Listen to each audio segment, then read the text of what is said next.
और सफाई तो करना है कमरे की, खिड़की बंद नहीं रखें तो फायदा नहीं होता। इधर तो आंधी आ रही है, धूल आ रहा है और आप इधर सफाई भी कर रहे हैं। नौका से पानी भी निकाले जा रहे हैं और नौका का छेद भी बंद नहीं किया। छेद बंद नहीं किया तो भाई पानी तो घुस रहा है, आप निकालते चले जाओ तो भी पानी घुस रहा है। संवर महत्वपूर्ण है, ठीक है। सामायिक में दान देना ये क्या संभव है? निर्जर है ना क्या? ये तो एक और व्रत हो गया ना, निर्जर हो गया। हाँ, तो ऐसा कॉन्सेप्ट किसी ने दिया है क्या? मैंने ऐसा चीज मैं समझता हूँ कि एकदम यूनिक चीज है।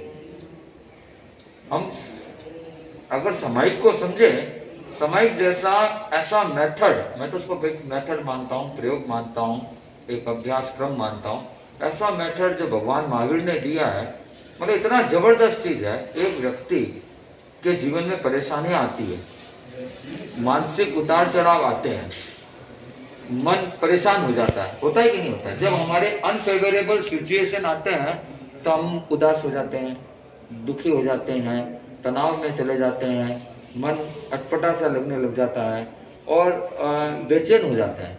और उस स्थिति के अंदर में हमें समाधान चाहिए।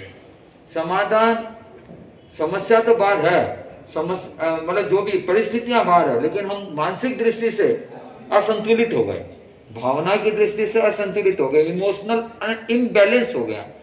अब इसको बैलेंस करने के लिए हम कहीं पे भी जाते हैं, आप दूसरे कहीं पे चले जाओ दुनिया में, तो भाई आप थारो वो योग ठीक को नहीं थे, अंगूठी लगा लो, वो बांध लो, या ब्राह्मणा ने दान दे दो, टोटका कहीं बता दे से। हाँ, बहुत टोटका बता। अरे भाई मेरा मन असंतुलित है, बैलेंस कैसे करें? इम्बैलेंस करने का कोई प्रायोगिक मेथड है क्या? ये मेथड अगर मेरे ख्याल से जो भगवान महावीर ने जो मेथड है, जो मूल समस्या आपके मूल से आ रही है उसको संतुलित रखने का संकल्पबद्ध अभ्यास करो कि हमें इमोशनल बैलेंस रहना है। ये समता का अभ्यास का एक प्रैक्टिस, मेरे ख्याल से इमोशनल बैलेंस करने का प्रैक्टिस कहीं नहीं मिलता है। ये थ्योरी नहीं है, हम उनको घुमाते रहेंगे। तीर्थ यात्रा कर लो, मंदिर में चढ़ावा दे दो, वो हाथ पैर कान में कितना पहन लो, कर लो, भाई अलग अलग प्रयोग बता दे, लेकिन इमोशनल बैलेंस कैसे करें? ये शानदार प्रयोग है। और सामायिक एक ऐसा प्रयोग है कि इस प्रयोग के द्वारा हमारे भीतर साक्षात परिवर्तन हमें परिलक्षित होना चाहिए। हम करते हैं सामायिक करते करते हमारा उद्देश्य क्लियर होना चाहिए। जब हम समता का प्रयोग करते हैं, आप वास्तव में आप डिटरमाइंड हो कि नहीं, आप संकल्पबद्ध हो कि नहीं, आप संतुलित रह पाते हो कि नहीं, आप उस डिटर्मिनेशन से बैठ रहे हैं। आप अभ्यास कीजिए ना, गर्मी का टाइम है, बिना पंखा समाई करके देखिए और आप देखिए मन की स्थिति क्या रहती है। हाँ, नहीं, उसको अभ्यास कीजिए, संतुलित अभ्यास की दृष्टि से संतुलित कीजिए। आप महावीर के विभिन्न प्रयोग हम पढ़ते हैं, सुनते हैं, हम वो विभिन्न प्रयोग करके तो देखिए एक बार। कभी कभी आप लोग आते हैं आपके क्लासेस में और के अंदर में, ठीक है, क्लास भी चलता है। महावीर साधना करते थे, कैसे करते थे कोई बता सकते हैं? खड़े खड़े करते थे। किस कैसे मुद्रा में? हाँ, किस मतलब आंखों की क्या स्थिति? अर्ध खुली आंखें, ना तो संपूर्णतया बंद रहती थी ना खुली रहती थी। ये एक बहुत विशेष प्रयोग है। और आंखों के रेटिना को, पुतली को एक जगह अचित पुद्गल पर स्थापित कर देते थे। वो अपने आते ना, हाँ, एक पुद्गल दृष्टि थापने कीदो है मन मेरु समान के, ठीक है ना जी? वो आते हैं, एक पुद्गल दृष्टि थापने कीदो है मन मेरु समान के। रेटिना का भी हलन चलन को भी रोकना, न बोलना, न हलन चलन करना और न सोचना, तीनों हम ये प्रयोग, ठीक है। वो तो महीना करते थे, अपने को लगता है कि वो बेला करते थे, तपस्या करते थे, मास कमांड या 6 मासी हो जाता, वो हो जाता था। वो करते थे संवर की साधना, जिसको बोलते हैं ना अयोग संवर के रूप में। वो उसकी बांध की, मतलब उस संवर में न बोलना, न सोचना और न हलन चलन करना। अपने कम से कम 5 मिनट प्रयोग कर सकते हैं कि नहीं, 10 मिनट प्रयोग कर सकते हैं कि नहीं। कायिक गुप्ती का प्रयोग बहुत महत्वपूर्ण होता है। अच्छा, तत्व ज्ञान जानने वाले कोई बता सकता है क्या, कर्म बंध कौन से आश्रम से होता है? कौन से आश्रम से होता है? योग आश्रम से होता है। नहीं, शुभ योग से कर्म बंधन नहीं होता।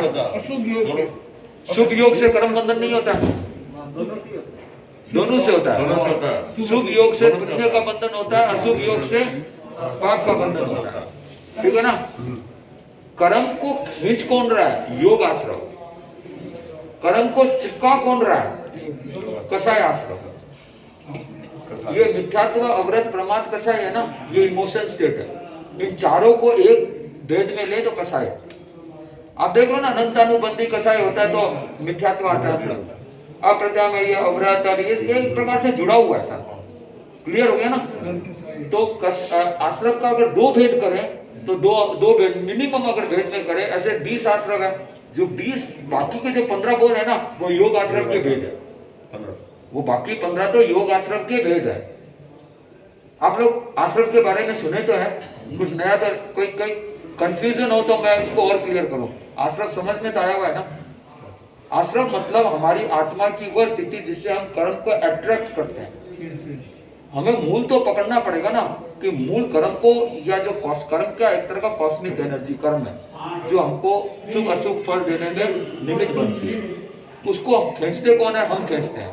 खींचते किसके कारण से है? योग आश्रम। और चिपकते किसके कारण से है? कसाय आश्रम। जैसे अपने सिंदूर का, हनुमान जी का वो मूर्ति देखते हैं ना, तो सिंदूर तो डाल दिया पर उसमें वो चिकनास है ना, घी, वो पकड़ के रखा। वो चिकनास खत्म हो जाए तो सिंदूर टूट जाएगा, तो वो चिपका के रखा।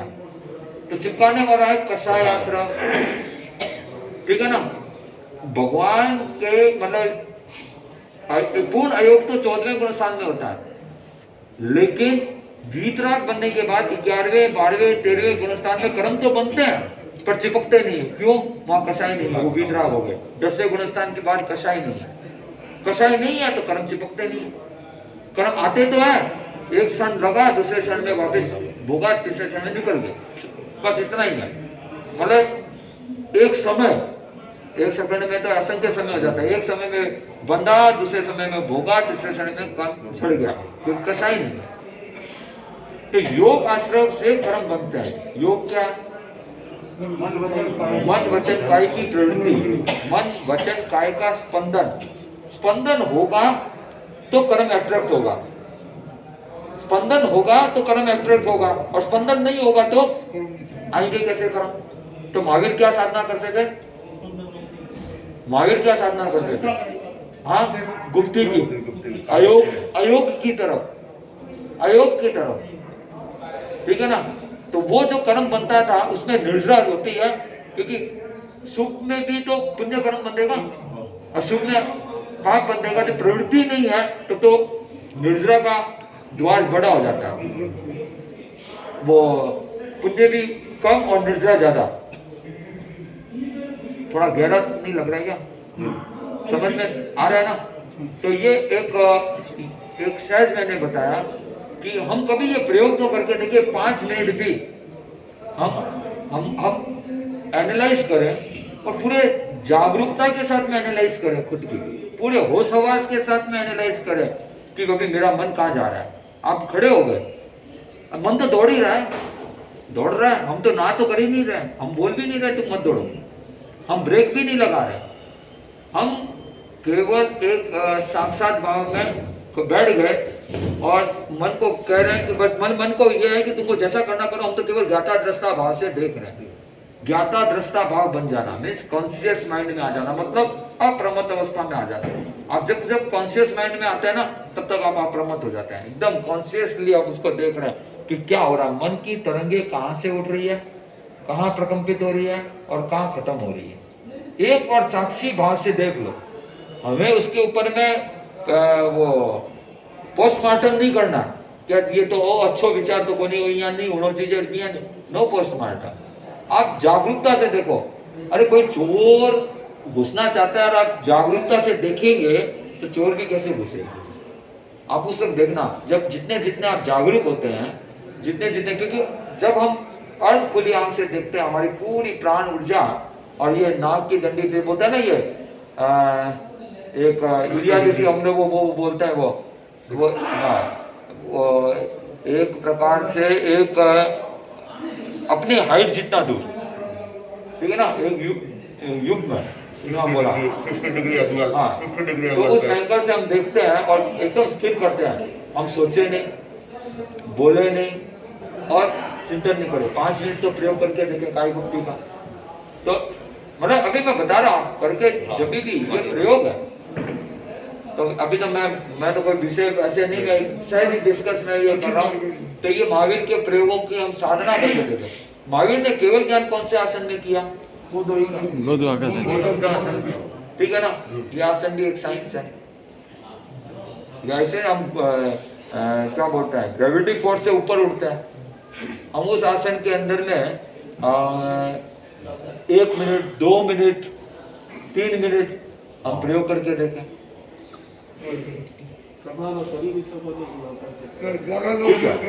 हाँ वो ठीक है, वो नहीं होता। ये तो हो सकता है काय गुप्ती तो हम कुर्सी पे बैठ के भी कर सकते हैं, सो के भी कर सकते हैं। हाँ जो भी है विभिन्न हम प्रयोग बढ़ाएं। और ये देखें हम समाहिक करते हैं, समाहिक के अंदर में ये हम विभिन्न प्रयोग समाहिक के दौरान भी हम कर सकते हैं कि विभिन्न हम प्रयोग करके अपनी साधना को तीव्रता दिया जा सकता है। तो ऐसे तो प्रसंगवश बात चलते चलते दूसरे चल गए, अच्छी जानकारी दी। हाँ। और एक साथ ही साथ में हम मैं कहना चाहूँगा कि जैन कार्यवाहिनी के द्वारा विभिन्न प्रकार की क्लासें चलती है। मैं दीक्षा लेने से पूर्व से मैंने एक आध बार कार्यवाहिनी के हाँ क्लास की बैठक में ऐसे ही बैठा था। एक बार बैठा हुआ हूँ, मतलब मेरे ख्याल से मंत्री मुनि के सानिध्य में हुई थी या उदित का स्वामी के सानिध्य में क्लास चल रही थी मंत्री मुनि के महासभा। हाँ, तो कहीं ऐसे एक आध बार ऐसे मेरा छोटा ही था तो क्लास चल रही है तो पीछे बैठा सुना हुआ हूँ। हाँ, गुरुदेव याद करो। मुनि परोक्ष रूप में मुनि योगेश कुमार जी और प्रत्यक्ष जैन कार्यवाहिनी कलकत्ता। देखो, भगवान महावीर से पूछा गया कि भंते इन सामायिक का प्रयोजन क्या, तो भगवान ने फरमाया साबद्धम योगम प्रत्याख्यान। साबद्ध योग का प्रत्याख्यान है, ये साबद्ध योग का प्रत्याख्यान करने के लिए ही की जाती है। तो फिर प्रश्न आया गृहस्थ को कितनी सामायिक करनी चाहिए, क्यों करनी चाहिए? तो कहा कि सामायिक का अधिकारी भी कौन? भगवान ने कहा कि श्रावकों को बहुत समय करनी चाहिए। बोले बहुत क्यों करनी चाहिए? कि सामायिक की स्थिति में श्रावक भी साधु के समान होता है, इसलिए श्रावक को सामायिक करनी चाहिए। प्रश्न होता है सामायिक का अधिकारी कौन? उसके लिए कहा गया जो समो सब भूयेषु तसेषु भावरेषु तस्य सामाय्यम होई कि केवल भाष्य।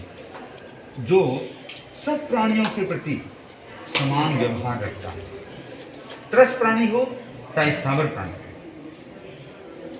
उसी व्यक्ति के सामायिक हो सकती है, ऐसा तीर्थंकरों ने केवल ज्ञानियों ने कहा है। जब सामायिक करते हैं उस समय में भीतर में ये भावना होनी चाहिए कि जैसी मेरी आत्मा है वैसी सबकी आत्मा है। आप लोग अभी किसी की हिंसा कर रहे हो क्या? नहीं कर रहे हो ना, इसका मतलब अपनी आत्मा के समान सबको समझ लिया, आप सामायिक के अधिकारी हो गए। सामायिक कौन कर सकता है? जो सम्यक दृष्टि होता है वही सामायिक कर सकता है। एक मिथ्या दृष्टि भी मान लो सपोज सामायिक का प्रत्याख्यान करके बैठ गया तो वो निर्जरा है, संवर की साधना नहीं है उसके। क्यों? मिथ्यात्व है, सम्यक्त्व के सामायिक होती है, मिथ्यात्व के सामायिक नहीं होती, वह निर्जरा होती है। मिथ्यात्व सामायिक सामायिक के आधार पर 21वें डेवलप में चला जाता है। अर्थात साधु बन गया, साधु तो भी सामायिक है ना, पर वो द्रव्य सामायिक कहलाती है, भाव सामायिक नहीं। क्यों? कि वो मिथ्यात्व है। सम्यक्त्व होता तो 26वें तक ही जा सकता था। 5 अनुत्तर विमान में वो ही पैदा हो सकता है जो सम्यक्त्व हो, साधु हो, वही वहां तक जा सकता है। अभवी जिसने केवल द्रव्य रूप में साधुत्व स्वीकार किया, एक प्रकार की सामायिक थी। वो 21वें देवलोक तक चला जाता है साधु की निष्ठा में।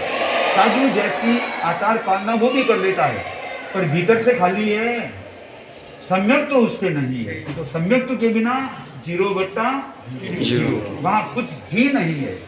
इसलिए सम्यक्त्व का अपना विशेष महत्व है। और सामायिक का एक कथानक मिलता है, केसरी, आपके साथ कईयों के ध्यान में केसरी की घटना, संकल्प था उसका, सामायिक करूंगा ही करूंगा, दूसरे दिन नहीं तो भोजन नहीं करूंगा। ये संकल्प लगभग इसी रूप में था। और प्रतिदिन सोने से पहले पहले वो सामायिक करता ही करता। ऐसे छोटा बच्चा था तब से ऐसा स्वीकार कर दिया उसने। थोड़ा बड़ा हुआ, आदत थोड़ी सी गलत हो गई, चोरी करना चालू कर दिया उसने। अब चोरी करना चालू किया तो धीरे धीरे बड़ा चोर बन गया। शिकायत आई, पिता भी परेशान। पिता ने कह दिया घर से निकाल दूंगा, निकाल दो। घर से निकाल दिया गया। चोरी करना नहीं छोड़ा, सामायिक करना भी नहीं छोड़ा। सामायिक का जो संकल्प स्वीकार किया था उसमें ही वह रहता। अब वहां से बाहर चला गया, बाहर भी चोरियां करता और सामायिक करता ही करता। एक दिन की बात, वो कोई मंदिर के पास में था। इतने में क्या होता है, आकाश से एक कोई व्यक्ति नीचे उतर करके उस मंदिर के पास में गया। मंदिर के पास में उसने अपनी चरण पादुकाएं उतारी और वह स्नान करने के लिए तालाब में चला गया। पीछे से उसने देखा, ये काम तो ठीक है ना, चोरी तो मुझे करना ही है, ये तो आकाश से कोई आया है, इन पादुका में कोई जादू है। उसने भी पादुकाओं को पहना और वो उड़ गया। चाहे वहां चोरी करता है, पर सामायिक तो करना ही करना है। वो है ना कि प्रभु के सामने जाकर के, प्रभु मोरे अवगुण चित्त न धरो, समदर्शी है नाम तुम्हारो, चाहो तो पार करो। बस उसके भीतर में बस सामायिक के प्रति पूरी आस्था और नियम को पूरा निभाना। एक दिन की बात, उस नगरी में भी परेशानी वापिस हो गई। राजा परेशान कि भाई कौन है, तो लगा कोई आता कोई ऊपर से। अब वो कहाँ से आता है, कहाँ पर छिपता है, तो राजा और मंत्री दो ही दो एक बार उस मंदिर के पास में वे अंदर है। उनके साथ में भी कुछ पुलिस सैनिक है। अब वो वहाँ पर थे। इतने में वो आकाश से नीचे उतर करके अपने चरण पादुकाओं को खोला और मंदिर के भीतर जाने लगा। इतने में वो उसको पकड़ने के लिए, वो तो वहां से भाग गया। इधर चरण पादुका उसकी वहीं रह गई, जैसे उसकी रह गई थी इसकी भी रह गई। अब ये भागा तो इतना तेज भागा, पुलिस से कोई भी पकड़ नहीं पाई और भागता गया। ऐसे करते जंगल में एक संत जो ध्यानस्थ थे, उनके पास में वंदना की। बोला कि करने का रास्ता तो एक ही है, सामायिक करो। वो तो मेरे व्रत है, सामायिक कर लो। उसने वहां सामायिक पचक ली और सामायिक की स्थिति में ही भावधारा में इतना चला गया, मोहनी कर्म वही टूट गया। और उसके बाद में 3 घाती कर्म और टूट गए, केवल ज्ञानी बना। अब केवल ज्ञानी बना, देवता आ गए वहां पर केवली महोत्सव मनाने के लिए। सवेरे तक चोर और अब केवल ज्ञानी। अब वहां पर अमृत देशना दी और घटना सुनाई अपने, और कहा कि देखो, एक संकल्प के आधार पर कहां से व्यक्ति कहां पहुंच सकता है। आप लोग ये संकल्प जरूर रखें, प्रतिदिन एक सामायिक हो जाए तो सबसे अच्छा। क्योंकि ये एक कारण मिस क्या होता है, अपन खुद ही कारण है। अपने तो मन में भाव ही रखना चाहिए। आपको एक चीज बताऊं, चंदन मल जी, नौर वाले कहते हैं हम लोग, चंदन मल जी भंसाली, अब तो वे संसार में नहीं रहे, वे संकल्प रखते थे जब तक सामायिक नहीं होगी खाना नहीं खाऊंगा, प्रतिदिन का संकल्प उनका। और कई बार तो आप लोग आश्चर्य करेंगे, घर में शादी है, शादी का काम चलता नहीं, सबको भोजन करा रहा है, खुद नहीं करता। चाहे बोले सूर्यास्त हो गया तो उपवास हो जाएगा, वो खाना नहीं खाएंगे, उनको बेला भी करना पड़ा, तेला भी करना पड़ा, यात्रा में रहते हैं, ट्रेन में रहते हैं, सामायिक नहीं हो पाई।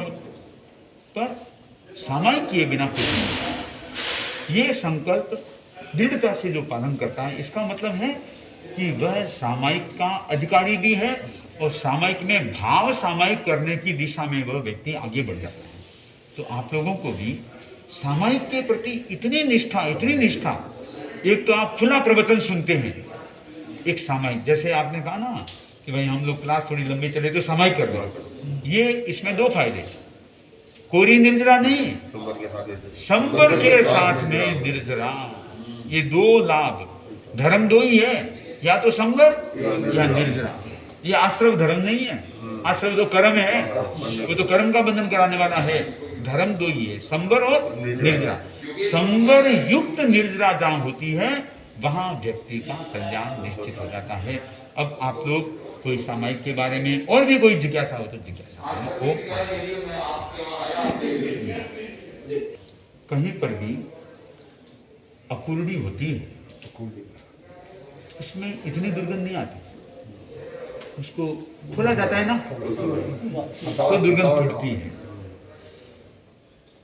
वैसे ही व्यक्ति ध्यान करता है ना, तब वो मन नहीं लगता, नींद आने लग जाती है, ये सब होता है, बुरे विचार आ जाते हैं। इसका मतलब वो कुरेद रहा है उस उकरडी को। और जब पूरी की पूरी उकरडी साफ हो जाती है, फिर बाद में कहीं भी दुर्गंध नहीं आती है। यही स्थिति हमारे ध्यान में, सामायिक में होती है। हम साधना करते हैं ना, वो अकुर्डी को छेड़ दिया, अब धीरे धीरे उसको पूरा निकालना चाहते हैं बाहर। वो कब निकलेगी? अब बातें करोगे ना, उसमें कुछ भी नहीं होगा। वो क्यों? कि वो ऐसे ही पड़ी है अकुर्डी। जब भीतर में कुछ होगा ना, तब वो बाहर जाना है, वो सारी गंदगी बाहर जाना चाहती है। आप लोगों ने क्या सोच लिया कि नहीं सामायिक में नींद आती है इसलिए छोड़ो सामायिक। ये नहीं सोचा कि भाई गृहस्थी में सारे कर्म बंधन हो रहे हैं, सामायिक कर दो। ये नहीं सोचते। सामायिक में सपोज कल्पना करें कि किसी को नींद थोड़ी आ गई, उसकी आलोचना ले लो, शुद्ध हो जाओगे। पर सामायिक के बिना नहीं रहना, जितना संभव हो उसमें ये मान के चलो हमारी गंदगी दूर हो रही है। संबर है हमारे जो आश्रम के द्वारा ऐसे ही खुला बैठा था, कर्म लग रहे थे, अब वे कर्म लगना बंद हो गए। क्या होता है कि आपको थोड़ा इसका पूरा फॉर्मूला बता देते हैं ताकि आपको सारा समझ में आ जाएगा। ये 7 लाख पृथ्वी का, 7 लाख पद का, ये जातियां, मतलब इतने वेराइटीज है जीवों की, संख्या तो बहुत ज्यादा है। पृथ्वी काय में भी असंख्य जीव है, अप काय में भी असंख्य जीव है, तेजस काय में भी असंख्य जीव है, वायु काय में भी असंख्य जीव है, वनस्पति काय में अनंत जीव है, और त्रस काय में भी असंख्य जीव है। मनुष्य है वे केवल संख्याती है, संगी मनुष्य। असंगी मनुष्य वे भी असंख्य है। जो 14 लाख मनुष्य की जाती है ना, उसमें संगी असंगी दोनों प्रकार के हैं, इसलिए वो 14 लाख हो गई। वो इसका फॉर्मूला क्या है बनाने का? 1 लाख के पीछे 50 की संख्या होती है, 2 लाख के पीछे 100 की संख्या होती है। अब जैसे इसमें जो 7 लाख पृथ्वी का है, 7 लाख आपका ये जो पार्टी है, इसमें 2 लाख कम से कम है, इससे कम तो बताया नहीं कोई चीज। तो 2 लाख बिंद्री, ये 2 लाख कैसे बना? फिर आपको 14 लाख मनुष्य की जाति अपना आप समझ में आ जाएगा। 2 लाख में वर्ण, गंध, रस, स्पर्श और संस्थान। वर्ण 5 प्रकार के, कृष्ण वर्ण, नील वर्ण, रक्त वर्ण, पीत वर्ण, श्वेत वर्ण। गंध 2 प्रकार की, सुगंध और दुर्गंध। रस 5 प्रकार के, तिक्त, कटु, कषाय, आम्ल, मधुर। स्पर्श 8 प्रकार के, कर्कश, मृदु, गुरु, लघु, शीत, उष्ण, स्निग्ध, रुक्ष। संस्थान 5 प्रकार के, वृत्त, परिमंडल, त्रिकोण, चतुष्कोण और आयत। ये कुल हो गए 28 जितने भी हुए। अब आप इसको देखो, हमने क्या कहा था, जहां 2 लाख होगा तो मूल कितना होगा? मूल 100, ठीक है ना? 100 होगा। अब 100 को 5 वर्ण से गुना करो, कितने हो गए? 500 हो गए। 2 गंध से गुणा करो, 1000। अब 5 रस से गुणा करो, 5000। क्या 35 है? ओ उसको छोड़ो, 5000। फिर 8 से गुणा करो, 40,000। फिर 5 संस्थान से गुणा करो, हो गया ना? अब आप चलो आगे, 4 लाख नार की, इसकी मूल जाति कितनी हो गई? 200। 200 का 5 वर्ण से गुणा करो, 1000। 200 का 5 से 1000 हुआ। फिर 2 गंध से गुणा करो, 2000। 5 रस से गुणा करो, अब 8 से गुणा करो, 80,000। फिर 5 से गुणा करो, हो गया 4 लाख। अब अपने सीधा मनुष्य में ले जा रहे हैं। कितनी जाति है? 14 लाख। उसके कितने होंगे? 700। 700 का 5 वर्ण से गुणा करो, 2 से गुणा करो, 7,000। फिर 5 से गुणा करो, 35,000।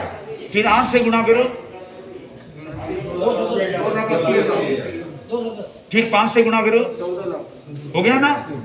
ये हिसाब है सीधा। मतलब मूल जाति इसकी 700 है मनुष्य की। उसके फिर वर्ण, गंध, रस, स्पर्श और संस्थान, इनके योग से 14 लाख मनुष्य की जाति बन जाती है। ये एक फॉर्मूला है। तो आप लोग कोई भी इस फॉर्मूले को काम ले सकते हैं कि मूल जाति क्या है। अर्थात मूल तो इतनी जाति है, ये वर्ण, गंध, रस, स्पर्श और संस्थान के आधार पर इनके गुणा करने पर वह संख्या बढ़ जाती है। 700 ये मूल जाति है, ये मूल है। मूल जैसे तो एक संगी हो गए, ना ऐसे नहीं, तो संगी नहीं, तो ये 700 मूल है। इसको मूल जाति मान लो। कोई भी होगा, 700 मनुष्य की बात है। मनुष्य की 700 प्रजाति है। फिर उनमें से ऐसे वर्ण, गंध, रस, स्पर्श और संस्थान। 700 का फिगर कैसे आया वो पूछ रहे 700 का फिगर ये ऊपर का बाबा वाक्यम प्रमाण है। जैसे देखिए बृहस्पति में तो अपने जानते हैं पालक, ना ऐसा जाति आती है। नहीं, ऐसा नहीं। वो 700 होती है। वो उसका फॉर्मूला यही मानो कि 2 लाख के पीछे 100, 1 लाख के पीछे 50। 1 लाख कोई है ही नहीं अपने, तो इसलिए 2 लाख के पीछे 100, ये फॉर्मूला है।